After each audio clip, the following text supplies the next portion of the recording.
आदेश आदेश मेरी कन्या राशि के मित्रों, अप्रैल माह का पहला दिन कैसा रहेगा, क्या है हाल।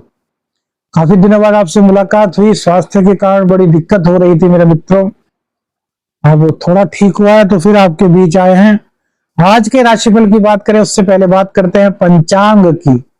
आपको हिंदू नव वर्ष 2082 की बहुत बहुत शुभकामनाएं। 1 अप्रैल 2025 मंगलवार का दिन है।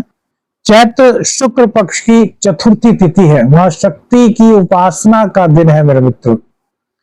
मंगलवार का दिन है। सीताराम जी हनुमान जी के चरणों में और मां भगवती के चरणों में नमन करते हुए आज के दिन की शुरुआत करेंगे। सूर्योदय का समय आज सुबह को 6:11 पर रहेगा, जबकि सूर्यास्त शाम को 6:38 पर होगा। अभिजीत मुहूर्त का समय आज 12 बजे से 12:50 तक रहेगा। वहीं राहु काल 3:32 से शाम 5:05 तक रहेगा। दिशा शूल मेरे मित्रों आज उत्तर दिशा की दिखाई देती है, तो उत्तर दिशा की यात्रा करने से आपको आज बचना चाहिए। बात करते हैं आपके आज के राशि फल की। चंद्रदेव मेष राशि में आपकी राशि से अष्टम भाव में रहेंगे। शुक्र देव के नक्षत्र से गोचर करेंगे। शुक्र उच्च के होकर के वक्री है, तो नीच का यहां पर प्रभाव दे रहे हैं। देखिए, सबसे बड़ी बात है चंद्रदेव का अष्टम में होना।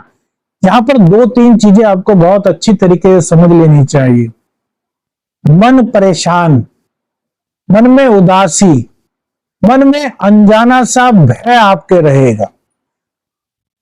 अब ये भय क्यों रहेगा? क्योंकि अष्टम स्थान मृत्यु स्थान भी कहा गया है, अष्टम स्थान गोपनीय स्थान कहा गया है, अष्टम स्थान गुप्त स्थान कहा गया है।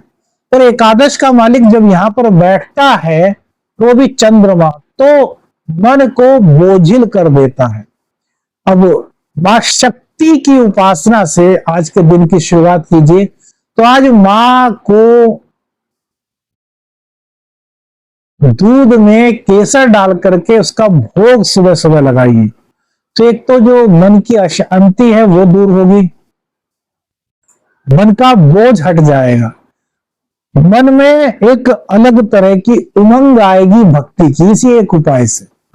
अब नवरात्रि में नवरात्रि से संबंधित ही उपाय आपको दिए जाएंगे मेरे मित्रों, आपकी राशि के अनुसार। और इसके करने से होगा क्या? देखिए, एक तो नेगेटिविटी हटी, दूसरी पॉजिटिविटी बढ़ जाएगी। सभी का उद्देश्य होता है इनकम ऑफ रिसोर्सेज को बढ़ाने की, तो उसको बढ़ाने के लिए जो रास्ते हो सकते हैं वो कहां से आते हैं? आपने कभी गौर किया है कि आप बैठे हुए हैं, अचानक से आपके मन में कोई विचार आया कि यार ऐसा करें तो ऐसा करें, तो कहीं ना कहीं से हम आर्थिक रूप से मजबूत हो सकते हैं, और वो विचार सफल हो जाता है बहुत से लोगों का। तो वो कहां से आता है? वो इसी तरह के गोचर से आता है। अचानक से विचार आना, उस पर इंप्लीमेंट कर लेना और उस विचार का सक्सेस हो जाना। तो इसी तरह का कोई विचार मां की आराधना से आ सकता है। चंद्र पीड़ित है, लेकिन जब हम चंद्र को, दूध को माता रानी को समर्पित करके प्रसाद स्वरूप उसको सभी परिवार के सदस्य ग्रहण करेंगे, तो ये हमारे लिए वो अमृत बन जाएगा जो चंद्रमा के दोष को जहां दूर करेगा, वहीं पॉजिटिविटी आपके अंदर उत्पन्न करेगा। तो पहला उपाय तो यह करना है। दूसरी बात, उच्च राशि की ओर बढ़ता हुआ चंद्रमा है, तो गुरु की शरण में रहिए, गुरु के कहे अनुसार चलिए। गुरु की बातों को बहुत से लोग छोड़ देते हैं, अरे यार ऐसा है, कहता रहता है यार, गुरु जी तो पता नहीं यार क्या क्या कहते हैं। ऐसा मत कीजिए, क्योंकि ये आप अपने गुरु को पीड़ित कर रहे हैं। आप किसी को नहीं मानते कोई बात नहीं, लेकिन आप किसी की बुराई करें, उसके प्रति अपने मन में द्वेष रखें, वो कहीं ना कहीं आपके गुरु और चंद्र दोनों को खराब करेगा। बात करते हैं प्रेम संबंधों की। तो देखिए, यहां पर सूर्य और शनि की युति हो गई है सप्तम भाव में। प्रेम संबंधों में आपको मधुरता लानी है, आपके बीच खटास के चांस यहां पर बढ़ने के ज्यादा है। एक दूसरे को समझ नहीं पाएंगे, एक दूसरे से क्या कहना चाहते हैं या दूसरे ने आपसे क्या कहा, आप उसका कुछ गलत ही मतलब निकाल लेंगे। तो इन चीजों को आपको दूर करना है। प्रेम संबंध जिसके सच्चे प्रेम संबंध है, उनसे पूछिए कितनी मेहनत लगती है, कितना त्याग करना पड़ता है। उनको खराब मत होने दीजिए। गोचर खराब है, आप खराब नहीं। आप किसका अंश है? आप समझिए ना, आप ईश्वर का अंश है, परमात्मा का अंश है। आपके अंदर आत्मा है, वो परमात्मा का अंश है।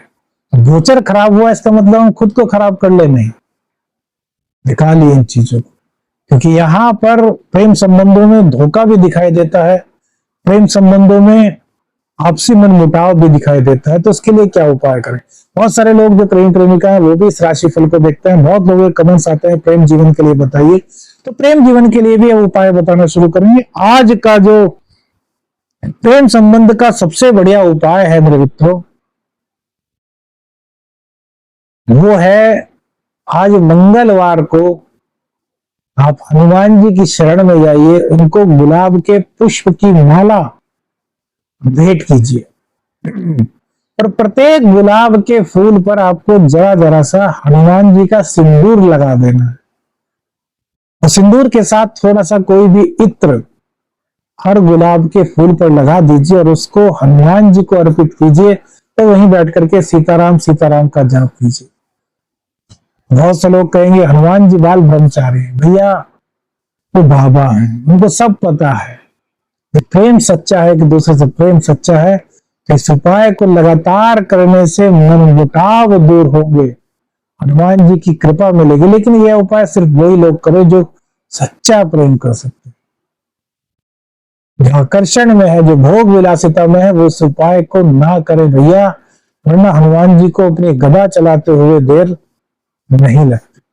समझिएगा, हर चीज आप लोग समझते हैं, हम हर चीज को खोल करके बताते हैं जिससे कि आप हमारे मित्रों को किसी तरह की कोई दिक्कत ना हो। अब बात करते हैं कैरियर की। देखिए जो बुध देव है, बुध देव नीच के होकर के उच्च के हो गए हैं, क्योंकि ये वक्री हो गए हैं और 4 डिग्री के आसपास है। सूर्य बुध का बुधादित्य योग भी यहां बना हुआ है। कैरियर में काम करने का मन आपका थोड़ा कम लगेगा, तो अपने मन को लगाइए। अब जैसे कि आप अगर रोज की रोज कोई अकाउंटिंग करते हैं तो आपका मन करेगा कि यार अकाउंटिंग कर लेंगे, यार थोड़ी देर में कर लेंगे, मतलब आप काम को डिले करने की कोशिश करेंगे। तो डिले बिल्कुल मत कीजिए मेरे मित्र। डिले करने से कई चीजें आपकी खराब होंगी। अगर कैरियर में, बिजनेस में, नौकरी में आपको सफलता पानी है तो मेहनत कीजिए और लगन के साथ कार्य कीजिए। बुध को अपने साथ जोड़ लीजिए। बुध कैसे आपके साथ जुड़ेंगे? क्योंकि आपके लग्नेश भी हैं, लगन को ये देख भी रहे हैं। तो बुध को अपने साथ जोड़ने के लिए चंदन का इत्र अपनी नाक पर लगाइए। और जो नीम की पत्तियां होती है ना कोमल, वो चैत्र मास चल रहा है तो नई नई कोपल नीम की आ रही है। उन नीम की कोपलों को 4-5 पत्तों को रोजाना चा पिए, तो उससे शनिदेव की कृपा जहां प्राप्त होगी, वहीं बुध का बुधत्व, जो हरा रंग होता है ना, वो बुधत्व का प्रतीक है, वो आपके अंदर जाएगा और जो दोष गोचर में बना हुआ है वो त्यागेंगे और रोगों से भी मुक्ति मिलेगी। क्योंकि नीम कहाँ है? एंटीसेप्टिक भी है, एंटीबायोटिक भी है। पेट के अंदर के जो कीटाणु हैं तो आपके लिए हानिकारक हो सकते हैं, उनको भी दूर करें। बात करते हैं संतान पक्ष की। संतान पक्ष थोड़ा सा मुखर हो सकती है, थोड़ी अपनी बात आपके सामने प्रखरता के साथ रख सकती है, तो उसको गलत मत मानिए। संतान अब धीरे धीरे समझदार हो रही है तो उसको समझने का प्रयास आपको करना चाहिए। यदि वो सही बात कह रहा है, उसके कहते ही मना मत कीजिए। वो क्या कह रहा है सोचिए समझिए, और यदि आपको लगता है कि उसकी बात सही है, उसके कहने के लिए सही है, तो उस बात को अपनी सहमति भी आपको देनी चाहिए। मां लक्ष्मी की कृपा की बात करें तो मां लक्ष्मी की कृपा प्राप्त होने में यहां पर कोई दिक्कत नहीं दिखाई दे रही। लेकिन भैया सूर्य देव शुक्र को जला देते हैं। सूर्य देव खर्चा अधिक कराते हैं, व्यय अधिक कराते हैं। तो आपको अपने तो व्यय पर नियंत्रण करना है। हालांकि बुधादित्य योग बन रहा है, लेकिन आपके भाग्येश को सूर्य जला रहे हैं। वासनात्मक क्रियाओं में, भोग विलास में, मतलब ऐसे कार्य जिसमें पैसा खर्च आपका हो रहा है और आनंद मिल रहा है, इसके अलावा कुछ नहीं मिल रहा, तो इन चीजों से आपको बचना होगा। तभी आपका भाग्य आपको साथ देगा और मां लक्ष्मी की कृपा आपको प्राप्त हो सकेगी। भाग्य के साथ की बात करें तो वो ज्यादा आपके साथ आज होता हुआ नहीं दिखाई दे रहा।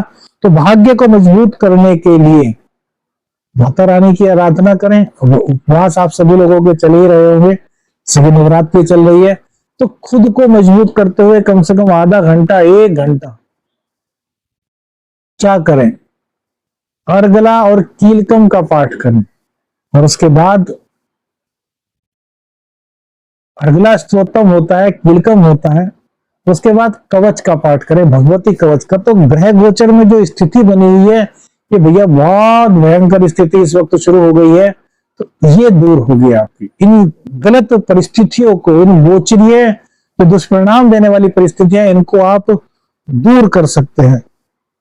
दाम्पत्य जीवन में समस्याएं नहीं है। शनिदेव भी यहाँ पर आ चुके हैं, राहु देव और शनिदेव दोनों दाम्पत्य जीवन को खराब करने का प्रयत्न अब करेंगे मेरे मित्रों।